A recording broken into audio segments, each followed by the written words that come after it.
حضور اگلا سوال مس روبی جو ٹوٹنگ سے تشریف لائی ہیں. کون؟ مس روبی ٹوٹنگ سے آئی ہیں اور یہاں ہال میں موجود ہیں. سائیکالوجی کی اسٹوڈنٹ ہیں. ان کا سوال ہے, انہوں نے کہا ہے کہ میں پڑھ دوں. میرے خیال کے مطابق حضرت عیسیٰ دوبارہ اس دنیا میں آ کر دجال کو شکست دیں گے. دجال سے کیا مراد ہے؟ ٹھیک ہے, سب سے پہلے تو ان کی زندگی کی قائل ہیں نا, یہ حضرت عیسیٰ کی زندگی کے قائل ہیں تو تبھی مان رہی ہیں نا. اس لیے یہ اس بات تعلیم یافتہ ہیں ماشاءاللہ. ان کو یہ بھی پتہ ہوگا کہ تمام مسلمان متفق علیہ ہیں کہ حضرت عیسیٰ علیہ السلام چوتھے آسمان پر بٹھائے گئے ہیں کہیں. اور ان کو اگر یہ پتہ ہو کہ کائنات کی وسعت کتنی ہے تو 7 آسمان قرآن کریم بیان فرما رہا ہے, 8واں نہیں بیان کرتا. اور 7 آسمانوں کی وسعت 20 ملین سال کا فاصلہ ہے, جس کا مطلب یہ ہے کہ اگر کوئی شعاع یعنی روشنی کے کندھوں پر بیٹھ کر سفر شروع کرے تو ایک کنارے سے دوسرے کنارے تک پہنچنے تک اس کو 20 ملین سال لگیں گے. ٹھیک, تو چوتھے آسمان کا محل وقوع عین وسط میں واقع ہے. اس لیے کم سے کم 10 بلین سال حضرت عیسیٰ علیہ السلام کو چوتھے آسمان تک جانے پر لگنے چاہیے اگر شعاع پر بیٹھ کے جا رہے ہوں. اور شعاع سے تیز سفر خدا تعالیٰ نے اپنی کائنات میں بنانے کا سامان ہی کوئی نہیں بنایا. خدا کی تقدیر کے خلاف کوئی انسان عمل نہیں کر سکتا. تو ابھی تو یہیں کنارے پر بیٹھے ہوئے, یہاں کہیں آواز دی جا سکتی ہے. 10 بلین سال انتظار کریں تو وہ وہاں پہنچیں گے, پھر واپسی پہ 10 بلین سال اور لگیں گے. تو کیا مسلمان اپنی تقدیر خیر و شر کا 20 ملین سال انتظار کریں گے, جبکہ ساری انسانی تاریخ کو آج تک صرف 6000 سال ملے. آدم آئے, سارے انبیاء کے سلسلے آئے, بڑے بڑے کام دکھا گئے, خاتم النبیین ظاہر ہو گئے. تو جو باشعور اور تعلیم یافتہ لوگ ہیں ان سے یہ سوال سچتے نہیں ہیں. ان کو سمجھنا چاہیے کہ یہ عقیدے وسطی دور کے علماء نے گھڑے ہوئے ہیں جن کو کائنات کا کوئی علم ہی نہیں تھا. اور وجہ اس کی یہ ہے کہ انہوں نے حدیثوں کو ظاہر پر محمول کر لیا, جس کا مطلب یہ ہے کہ عارفانہ کلام کو لفظی سمجھ لیا. اور اگر عارفانہ کلام کو لفظی سمجھیں تو بہت بڑی قیمت دینی پڑتی ہے. مثلا قرآن کریم فرماتا ہے کہ عورتیں مردوں کا لباس ہیں, مرد عورتوں کا لباس ہے. تو کبھی کوئی خاتون مرد پہن کر بازار میں نکلیں گی, کیونکہ مرد عورت پہن کے بازار میں نکلے؟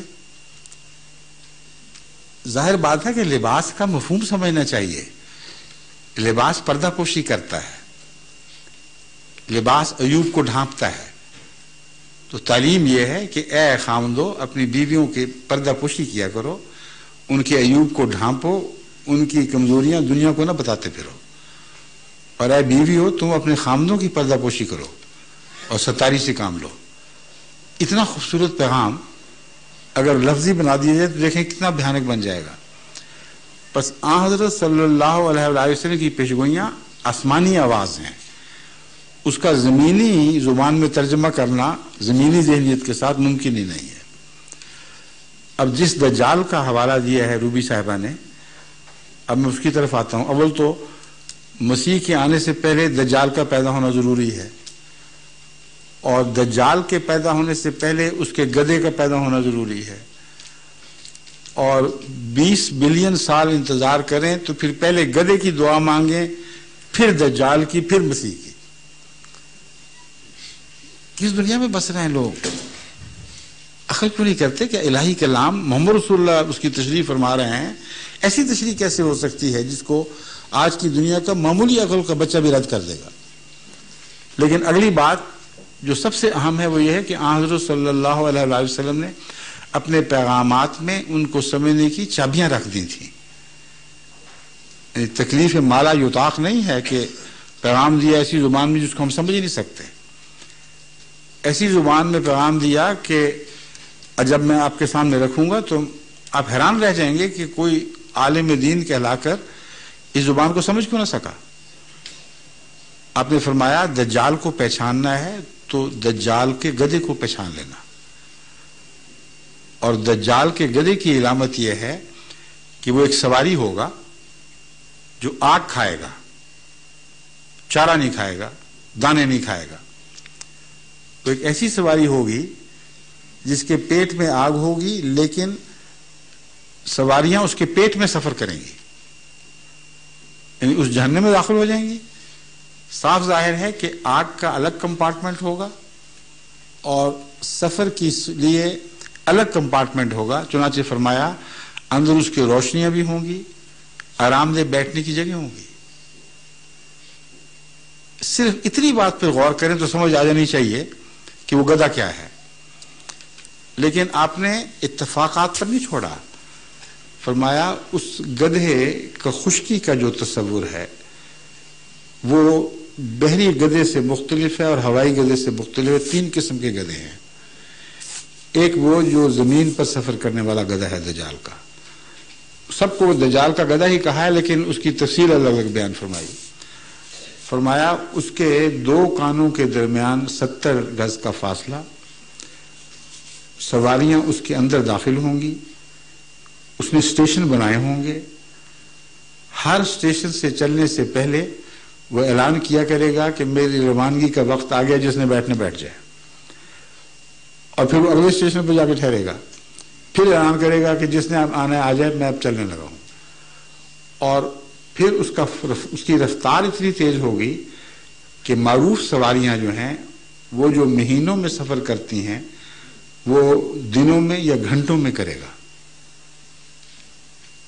اب ریلوے جو ہمارے سامنے ہے یا دوسری تیز رفتار سواریاں جو آگ پر چلتی ہیں ان میں اور پرانے روایتی گدھوں میں جو خط امتیاز ہے جو الگ الگ کرتا ہے وہ فائر کا ایندھن ہونا ہے، آگ کا ایندھن بننا ہے. تمام انسانی سواریوں میں ایندھن نباتات یا حیوانات کا گوشت وغیرہ ہے. وہ سواریاں جو دجال نے ایجاد کی ہیں ان میں سے ہر ایک کا ایندھن آگ ہے، خواہ وہ پیٹرول کی شکل میں ہو، خواہ کوئلے کی شکل میں ہو، خواہ بجلی کے ذریعے ہو. تو اتنی بات کھول دی اور ابھی گدھے کا انتظار ہے.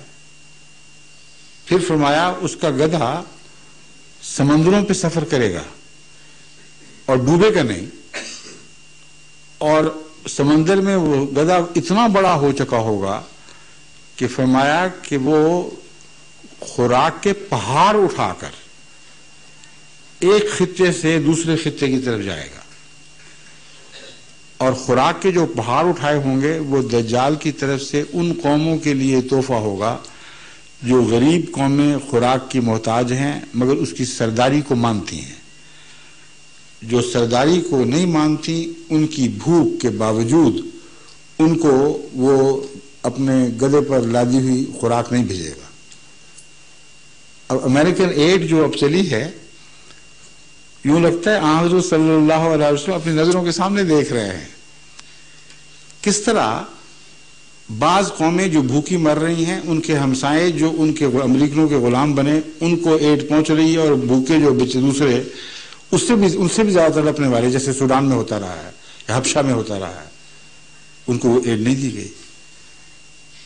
تو حضرت صلی اللہ علیہ وسلم نے بحری جہازوں کا جو تصور پیش فرمایا ہے، عظیم الشان پہاڑوں کی طرح خوراک اٹھانے والے اور ڈوبے نہیں اور ایک جگہ سے وہ ایڈ لے کے دوسری جگہ پہنچ رہے ہیں، اس کے باوجود اگر کسی کو سمجھ نہ آئے تو پھر ہم کیا کر سکتے ہیں. پھر ہوائی جہاز کی ایجاد کا ذکر اسی گدھے کے حوالے سے فرمایا. گدھا اس لیے فرمایا کہ اس زمانے میں گدھے کی سواری کے سوا یا زندگی والی سواری کے سوا کوئی انسان تصور کر ہی نہیں سکتا، کر سکتا تھا کہ میکینیکلی کوئی چیز چل سکے. اس لیے بڑی حکمت کا کلام ہے. گدھا صرف علامت ہے سواری کی اور آگ کھانا بتا رہا ہے کہ یہ گدھا وہ نہیں ہے جو تم سمجھ رہے ہو، لازماً مختلف گدھا ہے۔ گدھے کو کسی نے اڑتے دیکھا ہے؟ رسول اللہ صلی اللہ علیہ وسلم فرماتے ہیں کہ وہ اس گدھے کی چھلانگ اتنی بڑی ہوگی کہ ایک پاؤں مشرق میں تو دوسرا مغرب میں اترے گا۔ اب کتنے جہاز ہیں جن پر چڑھ کر ہمارے دوست تشریف لاتے ہیں، اور غالباً روبی صاحبہ بھی مشرق ملک سے آئی ہوں گی، وہ مشرق سے اڑے اور مغرب میں آ کر ٹھہرے، تو کیا دل رسول اللہ صلی اللہ علیہ وسلم پر درود نہ بھیجے کہ کس شان کا نبی تھا؟ 1400 سال پہلے اتنی وضاحت کے ساتھ وہ نقشہ کھینچا، فرمایا وہ جب اڑے گا تو کلاؤڈ لائن کے اوپر اڑے گا، اور قرآن کریم نے ساتھ فرمایا کہ وَالسَّمَاءِ ذَاتِ الْحُبُكِ، کہ آسمان کو ہم گواہ ٹھہراتے ہیں کہ اس میں رستے بن جائیں گے، اور وہ رستے آج بن چکے ہیں۔ جتنی جہاز کی کمپنیاں ہیں ان کو پتہ ہے کہ کس رستے پر ہم نے چلنا ہے، کس رستے پر دوسرے نے چلنا ہے، ورنہ آپ اس میں ٹکر ہو جائے۔ تو یہ گدھا ہے دجال کا، جس میں اشارہ اس طرف تھا کہ وہ قومیں جن کو سواریوں پر غلبہ نصیب ہوگا وہی دجال ہے، انہی کو دنیا پر غلبہ نصیب ہوگا۔ جن کو تیز رفتار سواریاں نصیب ہوں گی وہی جیتیں گی، اور ساری دنیا پر وہ قبضہ کر لیں گی۔ اور آج تک علماء بیٹھے ہوئے آپ کو اس افہیم میں مبتلا کر رہے ہیں کہ دعائیں مانگو کہ وہ گدھا آئے تو پھر ہماری دن پھریں امت کے۔ کبھی کسی پہلی قوم نے بھی گدھے کا انتظار کیا تھا؟ سوائے گدھے کے کوئی گدھوں کا انتظار نہیں کر سکتا۔